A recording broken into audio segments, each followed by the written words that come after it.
Bonjour et bienvenue sur tablettactile.net. Aujourd'hui, nous allons tester une tablette assez intéressante, la JMI T970. Alors cette tablette, comme vous pouvez le voir, enfin là je pense que vous en avez une bonne idée, surtout de ce côté, ça ressemble à un iPad. Alors ça ressemble vraiment, mais vraiment beaucoup à un iPad de première génération, en particulier au niveau de l'épaisseur. Mais c'est pas un iPad, j'ai pas fumé, c'est vraiment la bonne tablette, c'est une tablette JMI. Alors cette tablette, c'est une tablette qui est de fabrication chinoise et qui est néanmoins conçue par une société française, JM Tech. Et c'est une tablette qui est très intéressante parce qu'elle est proposée à un prix qui est très attractif. Donc je vais annoncer tout de suite la couleur. Cette tablette-ci, c'est 269 euros. Pardon. Donc c'est une des tablettes les moins chères du marché. Et à ce prix-là, qu'est-ce qu'on peut avoir? Vous allez me dire, des tablettes chinoises à 270 euros, c'est le genre de truc qu'on trouve assez facilement sur Internet. Alors oui, mais celle-ci est vraiment intéressante. Alors pourquoi? Donc, c'est une tablette qui ressemble beaucoup à l'iPad. De l'iPad, elle reprend le design, elle reprend aussi l'épaisseur. Néanmoins, le poids, qui est un petit peu supérieur à celui de nouvel iPad, reste correct, à 673 grammes. Alors de l'iPad, elle reprend même le design des boutons, en réalité. Donc vous avez un bouton on-off ici, un bouton pour le volume là. Et vous avez deux autres boutons, un là et un là, qui sont très anonymes et pas, voilà, c'est pas très évident de savoir ce qui va se passer quand on appuie dessus avant d'essayer. Alors celui-ci en fait c'est pour revenir au menu Home et celui-là je ne sais pas très bien en fait. Donc c'est un des petits problèmes, c'est que c'est un petit peu dommage. Il y a trois boutons, en fait il pourrait y en avoir qu'un et ça serait pas plus problématique. Alors ici vous avez les haut-parleurs. Alors le haut-parleur, il est placé exactement comme celui de l'iPad première génération, là encore. Ici, vous avez la connectique, alors qui est heureusement plus fournie que sur un iPad. Donc vous avez un port mini HDMI ici, deux ports micro USB là. Là, c'est pour la recharge. Ici, vous avez un port pour rajouter des cartes SD. De l'autre côté, vous avez un port casque. Et puis, c'est à peu près tout. Voilà. Alors, c'est une tablette qui, comme l'iPad, encore une fois, a un format 4 tiers, qui a donc des bords assez larges, et donc ça reprend vraiment le même design, mais par rapport à un iPad, encore une fois, de première génération, vous avez ici une caméra frontale pour faire de la visioconférence, et ce qui est amusant, c'est qu'elle est 2 mégapixels, ce qui est relativement rare pour une caméra de ce côté-là, et vous avez également une caméra, alors là je vais la tourner, vous avez aussi une caméra ici de 2 mégapixels qui vous permet donc de prendre des photos, d'utiliser Instagram ou bien de faire des applications de réalité augmentée. Alors cette tablette, donc, qu'est-ce qu'il y a dedans? En fait, c'est là qu'est la bonne surprise. Alors c'est un processeur Rockchip. Alors Rockchip, c'est pas forcément une marque très connue, c'est une marque chinoise. Mais ce qui est vraiment très intéressant, c'est que même si c'est pas très connu, c'est quand même un double cœur Cortex A9 à 1,4 GHz et que rien que ça, c'est quand même 40% plus rapide en théorie qu'un iPad 2. Donc c'est quand même pas mal. Comme GPU, on a une Mali 400 MP. Alors c'est donc en fait, pour vous donner une idée, c'est à peu près la puissance c'est pas loin de la puissance d'un Tegra 3 en fait, au niveau graphique, donc c'est quand même vraiment pas mal. Mali 400, c'est donc le GPU de ARM qui est utilisé dans pas mal d'autres systèmes sur puce. Alors on va quand même, je vais pas vous faire longueur plus longtemps, on va allumer la machine. Alors, première chose qui frappe dans cette machine donc chinoise et low cost, c'est que l'écran, c'est une dalle IPS et elle est magnifique. Donc l'écran est vraiment très beau, c'est très bien contrasté, les couleurs sont superbes, l'écran est très agréable au toucher et très réactif, c'est vraiment comme un iPad en fait, vraiment comme un écran d'iPad, d'ailleurs ça en reprend et la technologie IPS et le format 4 tiers et la résolution, c'est-à-dire 1024 par 768, en tout cas pour l'iPad 2. Donc comme vous pouvez le voir, on a droit à Android 4. Alors Android 4, donc c'est pas encore 4.1, c'est Android 4.0.4 je crois. Alors Android 4.1 sera porté pour, disons, dans les mois qui viennent, je pense, sur la tablette. Donc ça a été assuré par JMI. Pour l'instant, je dois dire que la compatibilité est bonne, à quelques exceptions près. Sur le Google Play Store, certaines applications refusent de s'installer. Mais bon, c'est pas extrêmement courant. Et puis, bon, on m'a encore une fois assuré du côté de JMI que ça allait être corrigé assez rapidement.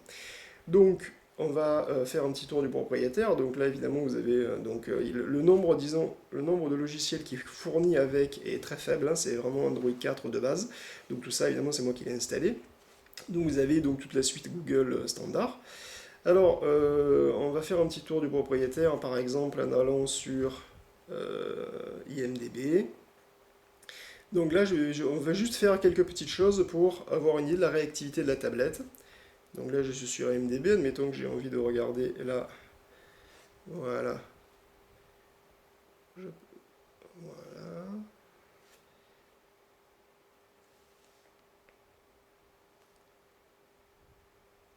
Alors, comme vous pouvez le voir, c'est assez rapide. Là, je vais lancer une vidéo en haute définition. Alors là, pendant que ça charge, je peux vous dire que la tablette supporte le Wi-Fi N en 2,4 GHz, hein, pas 5 Go, mais quand même. Elle est aussi Bluetooth, bien sûr. Le seul point légèrement négatif, c'est qu'elle ne possède pas de GPS. Ce qui n'est pas vraiment rédhibitoire en réalité, hein, pour une tablette qui est plutôt à vocation domestique. Alors là, bah oui, donc là, mine de rien, je suis en train de streamer une vidéo en 720p, ça pose strictement aucun problème. Donc, vous voyez que la tablette se comporte vraiment très bien, hein, jusqu'à présent en tout cas. On va faire un tour sous Pulse. Donc Pulse, un agrégateur de flux RSS, hein, ou un agrégateur Google Reader, très populaire, qui permet donc de lire ces nouvelles. Alors, disons que, évidemment, c'est... Voilà, bon, je suis un peu... Donc là, effectivement, vous faites défiler les flux que vous avez sélectionnés, et vous pouvez regarder, voilà, vos flux. Et évidemment, si ça vous intéresse, vous pouvez aller directement voir ça sur Internet. Voilà. Alors, la qualité de la navigation Internet est assez bonne, hein. Elle dépend aussi quand même pas mal du navigateur que vous allez utiliser, hein. C'est meilleur sous Opera que sur le truc de base, mais bon, c'est un petit peu comme tout. Alors donc c'est une tablette qui se comporte de manière plutôt agréable, hein, il faut quand même bien le dire. Alors en favori, qu'est-ce que j'ai en favori? Je crois que j'ai rien en favori. Donc là par exemple, si on veut aller sur le site du Monde, vous me direz j'ai l'application du Monde juste à côté, mais bon. Voilà, hop. Alors évidemment c'est la version mobile, donc c'est pas forcément très significatif, mais bon. Admettons qu'on aille sur IGN.com.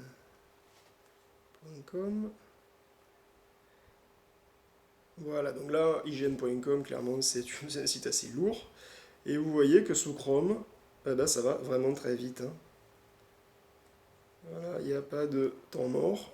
En fait, la navigation est aussi bonne que sur un iPad 2, on va dire, il n'y a pas de problème.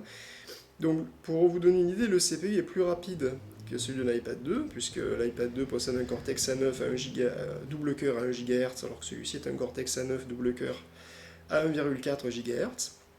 Néanmoins, le GPU est moins rapide que celui de l'iPad 2, puisqu'on a affaire à un Mali 400 au lieu d'un PowerVR 543 MP2. Mais bon, donc, vous voyez que tout se comporte très bien, hein, et que même sur un site qui est quand même relativement lourd, on va dire, ben ça passe très bien. Il n'y a pas de... Le confort de navigation est quand même tout à fait correct. Voilà. Alors maintenant que c'est bien amusé avec ça, on va faire un petit peu de quelques tests avec des jeux. Alors évidemment, on va essayer l'inusable Angry Bird Space.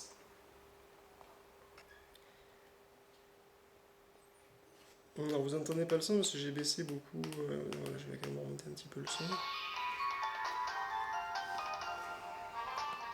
Voilà.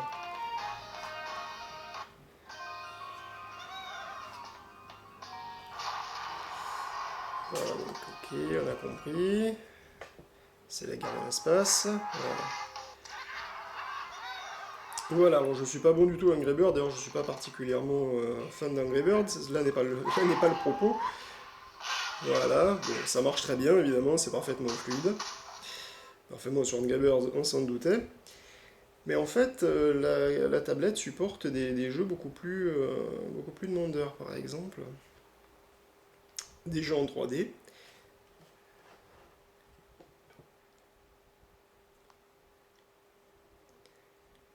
Bon, c'est pas un jeu très très violent en 3D non plus, mais bon.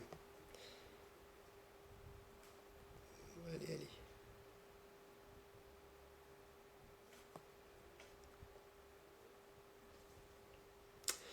Bon.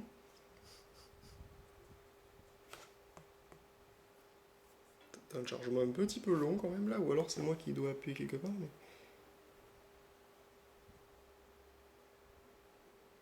Bon. Bon, bah les aléas du direct.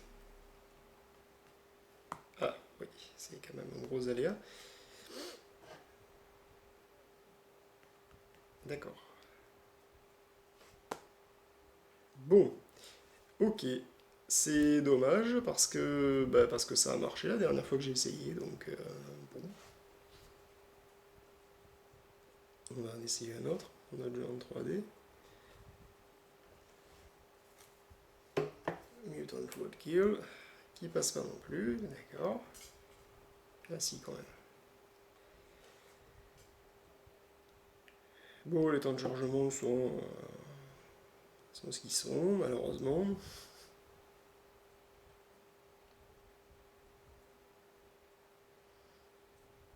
Alors je mets la tablette en danger en faisant ce genre de choses, parce qu'effectivement, c'est des applications un peu plus lourdes.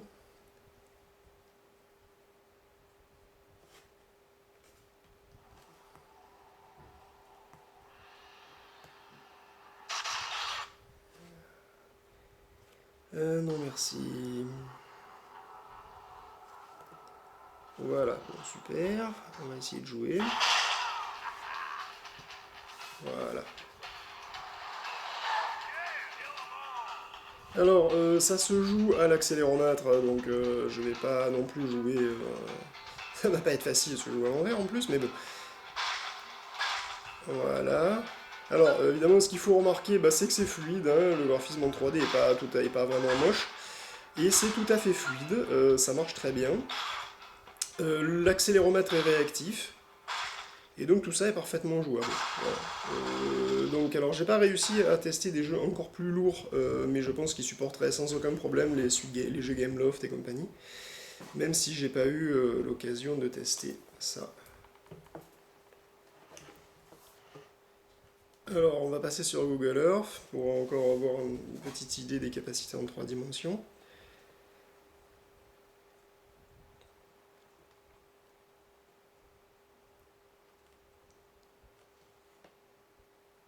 Alors, je suis méchant, hein, je vais d'une application à l'autre comme ça de manière assez vive et sans temps mort. Donc, c'est normal qu'à un moment donné, elle parle un petit peu quand même.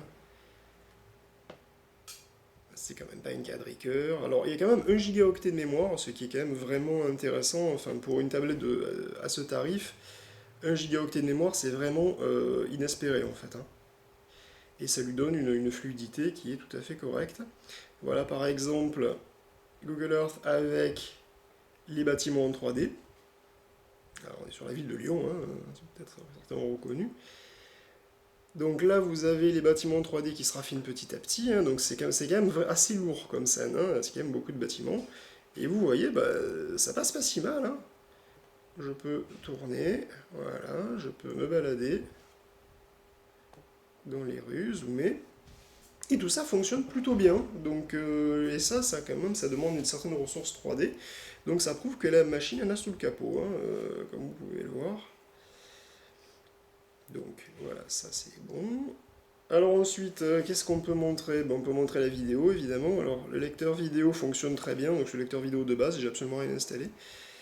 Et écoutez, ça marche très bien cette vidéo, vous allez la reconnaître, c'est le fameux Big Bug Bunny. Donc c'est du 1080p high profile.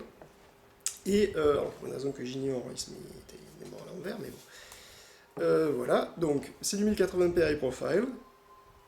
Et voilà, avec le son et tout ce qu'il faut, vous avez une vidéo sans aucune saccade, sur un écran d'excellente qualité. J'ai dit sans aucune saccade, voilà, merci. Et, et voilà, et donc qui peut le plus, peut le moins, donc évidemment j'ai testé d'autres vidéos qui fonctionnent tout aussi bien, alors que ce soit en MP4, que ce soit donc en H264 comme ici, tout fonctionne parfaitement bien. Voilà, bon je vais pas vous mettre Big Bug Bunny, vous connaissez certainement. Enfin si vous connaissez pas, je vous encourage à regarder, c'est que ça ne fait que 10 minutes de toute façon. Voilà, pour la musique, bah pareil, c'est l'application de base. Alors voilà, bon bah on va juste se faire une petite chanson. Alors ça vous permettra d'avoir une idée de la qualité du son, qui est ni bonne ni mauvaise. Voilà. Alors, vous avez un petit haut-parleur ici. Faut pas en attendre des miracles. Mais bon, il fait son boulot. Voilà, alors, on va peut-être arrêter quand même.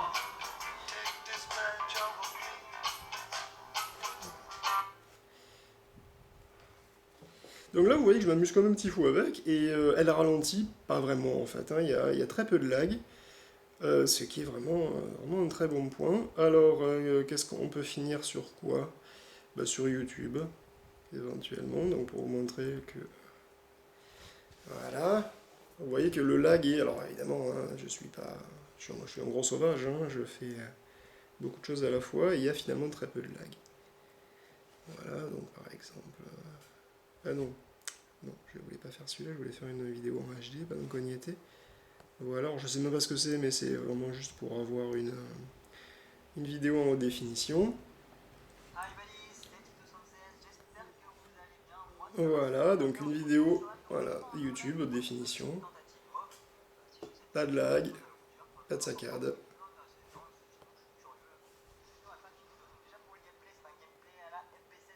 Voilà. Alors, bah, maintenant, voilà, la conclusion s'impose, hein. Il faut quand même se rendre compte que les performances que vous avez ici, elles sont dignes d'un iPad 2 ou d'une tablette milieu de gamme. Et pour tout ça, vous l'avez pour 270 €, 269 pour être précis. Donc, bon, bah, soyons clairs, c'est le meilleur rapport qualité-prix que j'ai jamais vu. Alors, euh, du côté des points négatifs, bon, il n'y a pas de GPS, c'est pas très important. Désolé, la tablette est un petit peu épaisse. Elle n'est pas très légère. Pardon, elle n'est pas très légère. Je l'ai cassé, ça y est. Elle n'est pas très légère, mais elle est tout à fait, enfin, je veux dire, elle est quand même tout à fait confortable. Et elle possède un écran d'une qualité absolument rarissime sur une machine de cette gamme de prix. Donc le rapport qualité-prix de la JMI Tech T970 est absolument imbattable. Enfin, à l'heure actuelle, j'ai jamais vu une tablette à ce prix-là aussi bien équipée. Elle fonctionne très bien. Alors, il y a quelques couacs logiciels qui seront vite résolus, d'après JMI. Au niveau de l'autonomie, bon, c'est ni bon ni mauvais. En fait, en lecture en 1080p avec tout au max, elle dure un petit peu plus de 3 heures. En fait, elle dure 3h30 à peu près, sur une estimation rapide, ce qui est relativement correct, hein, sachant que si vous faites de la navigation internet, bon, ça vous durera un petit peu plus longtemps. Donc en fait, est-ce que vous devez acheter cette tablette? Si vous avez envie d'une tablette 10 pouces tout en ayant un budget assez contenu, honnêtement, c'est probablement le meilleur choix à l'heure actuelle. Il y a pas vraiment mieux. Elle fait 16 Go il y a 16 Go donc de mémoire de stockage à l'intérieur de cette tablette, ce qui veut dire qu'elle se place directement en face de la Nexus 7 16 Go qui est vendue 250 €. Donc là, pour 20 € de plus, même pas, vous avez une tablette 10 pouces. Et franchement, c'est un confort supplémentaire. Donc, alors, c'est à vous de voir entre la Nexus 7 et elle, mais très honnêtement, elle tient très largement la dragée haute à sa concurrente. C'est une excellente tablette Android. Et pour le prix, c'est probablement un excellent achat. Je pense que vous ne pouvez pas vous tromper, hein. Voilà. Donc si vous voulez en savoir plus, rendez-vous sur le site.